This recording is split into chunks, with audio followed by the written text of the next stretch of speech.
नमस्कार दोस्तों, कैसे हैं आप लोग? आज मैं डिस्कशन करने वाला हूँ साइड इफ़ेक्ट्स के बारे में। तो आप कहेंगे सर साइड इफ़ेक्ट्स के बारे में बात करेंगे तो यहाँ पे एमिगा जो मीडिया है, इस कंपनी के ऊपर क्यों आप व्यू दिखा रहा है?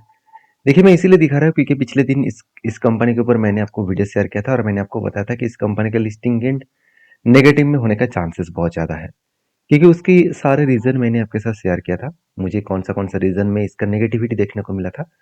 वो मैंने आपके साथ शेयर किया था एज़ एजुकेशन व्यू में।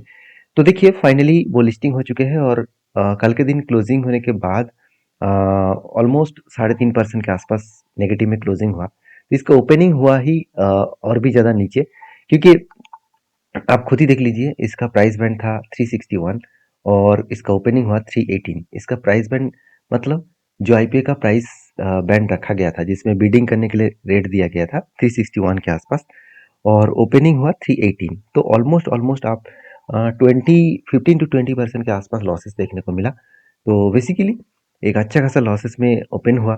तो मैंने आपको बताया था, उसके रीज़न भी बताया था और ये मैं इसीलिए दिखा रहा हूँ क्योंकि उसके पीछे रीज़न ये है कि आपको सबसे पहले ये जानना है कि इस तरीके से मतलब कहाँ से पता चले कि आईपीओ में लिस्टिंग गेन अच्छा हो सकता है कि खराब हो सकते हैं। तो इसलिए मैं हमेशा बताता हूँ कि किसी भी आईपीओ के ऊपर काम करना है तो एक बार उसके ऊपर डीपली रिसर्च करना पड़ेगा और फाइनली अगर आपको अप्लाई करना ही है तो लास्ट डे एक बार सारे डेटा को जरूर चेकआउट करना।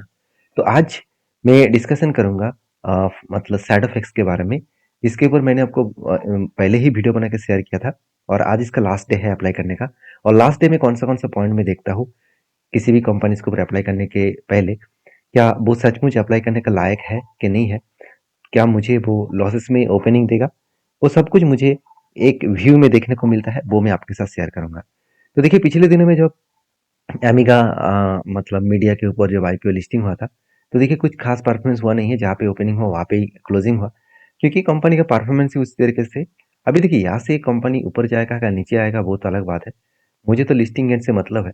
तो चलो मैं आज चर्चा करूंगा साइड ऑफ एक्स के बारे में। तो ये भी कंपनी कुछ खास परफॉर्मेंस नहीं करने वाला है, ऐसे बात मैं क्यों बता रहा हूँ अभी आपको पता चलेगा।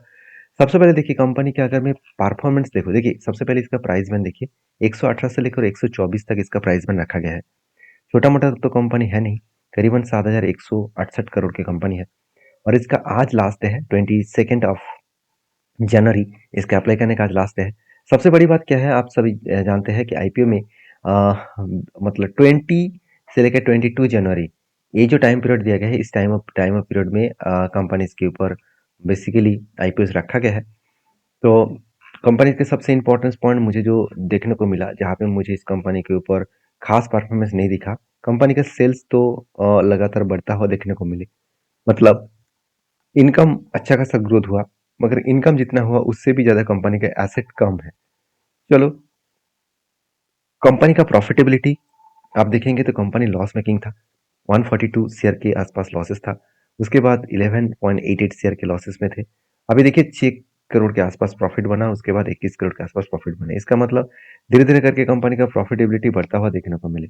अभी टोटल कर्जे के बारे में बात करूँ तो 66 से लेकर 40 से लेकर 132 करोड़ के आसपास देखने को मिले। तो बेसिकली कंपनी का टोटल जो बोरिंग्स है इस बोरिंग्स के हिसाब से बात करूँ तो 67 करोड़ से आज 147 करोड़ के आसपास कर्जा बढ़ा। इसका मतलब कंपनी का प्रॉफिटेबिलिटी तो घटते चले गए मगर कंपनी का कर्जा बढ़ता चला गया। तो ये किसी भी कंपनी के लिए ठीक नहीं है, मतलब एक नेगेटिव माना जाता है। और कंपनी इस आईपीओ क्यों लेके आ रहा है, उसके पीछे मेनली रीजन कंपनी दिखा रहा है कि कंपनी का इंफ्रास्ट्रक्चर बिल्ड करने के लिए मतलब कैपिटल एक्सपेंडिचर वो यूज करेगा। नेटवर्क इंफ्रास्ट्रक्चर को बिल्ड करने के लिए 423 करोड़ यूज करेगा।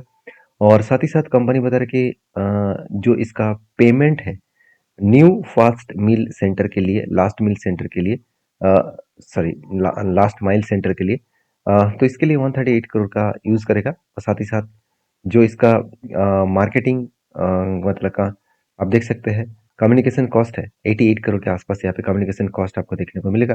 तो यहाँ पे इस तरीके से कंपनी का फंडिंग उठा रहा है। तो मुझे जो पॉइंट सबसे बेकार लगा कंपनीज के, अर्निंग पर शेयर एकदम खराब है और वैल्यूएशन बहुत ज़्यादा है। पहले तो आईपीओ के ओपनिंग होने से पहले इसका वैल्यूएशन 1000 के ऊपर है और आईपीओ ओपन होने के बाद 170 हो गया। तो मुझे एक बात आप बताइए, 1 रुपया पाने के लिए क्या 1000 रुपया 1017 रुपया देना ठीक रहेगा? तो सिर्फ यही बात मुझे बता दीजिए। तो देखिए बाकी पॉइंट्स मुझे उतना तो खास नहीं लगा और सबसे इम्पोर्टेंट पॉइंट जो मैं लास्ट डे में चेक करता हूँ वो है इस कंपनी के ग्रे मार्केट प्रीमियम। तो ग्रे मार्केट प्रीमियम सबसे पहले आपको दिखा दूं कि कंपनी इसके ग्रे मार्केट प्रीमियम देखिए। सबसे पहले देखो तो 14 तारीख इसका ग्रे मार्केट प्रीमियम था 12.5% के आसपास, ऑलमोस्ट 13% के आसपास। तो धीरे धीरे घटते चले गए 7%, 8%, 4% और आज मतलब 1.21% के आसपास दिख रहा है। जिस तरीके से देखा जाए तो पिछले कंपनीज के आईपीओ में भी धीरे धीरे करके ग्रे मार्केट प्रीमियम खत्म हो गया था, उसीलिए इस कंपनी लिस्टिंग नेगेटिव में हुआ। तो इसी का भी लिस्टिंग नेगेटिव होने का चांसेस है। ये नहीं कहूंगा कि 100% गारंटी है, तो ये कहना गलत होगा। क्योंकि देखिए सब कुछ एजुकेशन पर्पस में है। किसी में तो मैं ये नहीं बोल सकता कि आप इस तरीके से कंपनी से दूर रहिए कि काम करिए। ये आपके ऊपर है, ये आपके राय है, ये मेरा ओपिनियन है। मैं किस तरीके से फॉलो अप करता हूँ वो मैं आपके साथ शेयर कर रहा हूँ। तो मुझे लग रहा है कि इस कंपनी में मुझे कुछ खास परफॉर्मेंस देखने को नहीं मिला है। तो मैं इस कंपनी से दूर रहूंगा क्योंकि उसके पीछे और एक सबसे बड़ा रीजन है कंपनी के ऊपर सब्सक्रिप्शन। अगर सब्सक्रिप्शन देखूँ तो कंपनी के ऊपर कुछ खास सब्सक्रिप्शन हुआ नहीं है, क्योंकि एंकर इन्वेस्टर्स हमेशा तो सेम टू सेम इन्वेस्टमेंट करता नहीं है, क्योंकि उसको ऑफर जितना किया गया और टोटल उतना ही वो एक्सेप्ट किया। मगर बाकी देखिए एंकर इन्वेस्टर जो एक्चुअली म्यूचुअल फंड कंपनी वगैरह है, तो वो वन टाइम्स भी सब्सक्राइब नहीं किया। मतलब 0.40 मतलब वन टाइम्स। मान के चलिए आपको मैं ऑफर दिया 100 रुपीज का, तो आपने मतलब 40 पैसे का ऑफर एक्सेप्ट किया। मतलब बाकी 60 पैसा तो आपने एक्सेप्ट ही नहीं किया। तो यहाँ पे सॉरी, यहाँ पे एक्सपेक्टेंसी बहुत कम हो गया। उसके बाद देखिए एनआई कैटेगरी जो 10 लाख के ऊपर है वो भी एक्सेप्ट नहीं किया 0.21%, सॉरी 0.21 टाइम्स। और एनआई कैटेगरी जो 10 लाख के नीचे है वो 0.61 टाइम्स के एक्सेप्ट किया। तो इसका मतलब उतना खास परफॉर्मेंस हुआ नहीं। रिटेल कैटेगरी में 1.75 टाइम्स। तो रिटेल कैटेगरी थोड़ा सा एग्रेसिव है, क्योंकि रिटेल पब्लिक को तो यही सारे कंपनी चाहिए। तो मैंने आपको बताया था जब बीसीसीएल का आईपीओ आया था तब मैंने अप्लाई किया, मुझे आईपीओ नहीं मिला क्योंकि आईपीओ में बहुत धमाका परफॉर्मेंस हुआ। आप सभी जानते हैं मतलब 80% के आसपास लिस्टिंग गेन देखने को मिला, तो एक बढ़िया धमाका हुआ।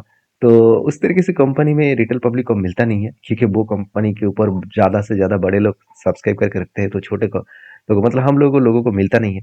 तो बहुत नसीब वाला होता है उसको मिल जाते हैं। तो कोई बात नहीं, इस तरीके से कंपनी के ऊपर आप अप्लाई कर रहे हैं तो आपको मिल ही जाएगा, क्योंकि इस तरीके से कंपनी में तो बड़े लोग इन्वेस्टर बनना नहीं चाहता, बड़े लोग तो काम करना नहीं चाहता। आप खुद ही इसका रियलिटी देख सकते हैं। यहाँ पे कोई वन टाइम्स भी यहाँ पे एक्सेप्ट नहीं किया। तो टोटल ऑफ फिगर आउट देखो तो 0.63%। देखिए मैं हमेशा आपको बताता हूँ, अगर मुझे यहाँ पे 7 to 8 टाइम्स लास्ट डे में 7 to 8 टाइम्स अगर सब्सक्राइब दिखे तभी मैं उस कंपनी के ऊपर इंटरेस्ट दिखाता हूँ। तो सारे पॉइंट्स के बेसिस में मैं बात करूंगा तो मुझे लग रहा है कि इस कंपनी में कुछ खास परफॉर्मेंस मुझे देखने को नहीं मिलेगा। क्या आपको भी सेम राय है? जरूर मुझे कमेंट्स करके बताना। तो आपके क्या व्यू है जरूर मुझे कमेंट्स करके बता सकते हैं, और वीडियो अच्छा लगे तो लाइक भी कर सकते हैं। इस तरीके से अपडेट पाने के लिए चैनल को जरूर सब्सक्राइब करिए। Thank you.